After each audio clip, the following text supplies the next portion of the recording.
ایک غریب دیہاتی بارگاہ رسالت مآب صلی اللہ علیہ وسلم میں انگوروں سے بھری ایک ٹوکری کا تحفہ پیش کرنے کے لیے حاضر ہوا۔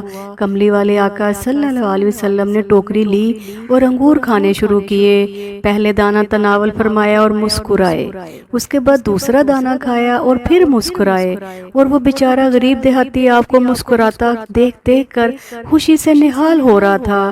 صحابہ سارے منتظر، خلاف عادت کام جو ہو رہا ہے کہ ہدیہ آیا ہے اور انہیں حصہ نہیں مل رہا۔ سرکار علیہ السلام انگوروں کا ایک ایک دانہ کر کے کھا رہے ہیں اور مسکراتے جا رہے ہیں۔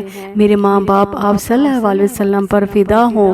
آپ صلی اللہ علیہ وسلم نے انگوروں سے بھری پوری رکابی ختم کر دی اور آج صحابہ سارے متعجب ہیں۔ غریب دیہاتی کی تو عید ہو گئی تھی، خوشی سے دیوانہ خالی ٹوکری لیے واپس چلا گیا۔ صحابی رہ نہ سکے، ایک نے پوچھ ہی لیا، یا رسول اللہ صلی اللہ علیہ وسلم، ہمیں آج تو آپ نے شامل ہی نہیں فرمایا۔ سرکار صلی اللہ علیہ وسلم مسکرائے اور فرمایا، تم لوگوں نے دیکھی تھی اس غریب کی خوشی؟ میں نے جب انگور چکھے تو پتا چلا کہ سارے کھٹے ہیں۔ مجھے لگا کہ اگر تمہارے ساتھ یہ تقسیم کرتا ہوں تو ہو سکتا ہے تم میں سے کسی سے کچھ ایسی بات یا علامت ظاہر ہو جائے کہ انگور کھٹے ہیں اور اس غریب کی خوشی کو خراب کر کے رکھ دے۔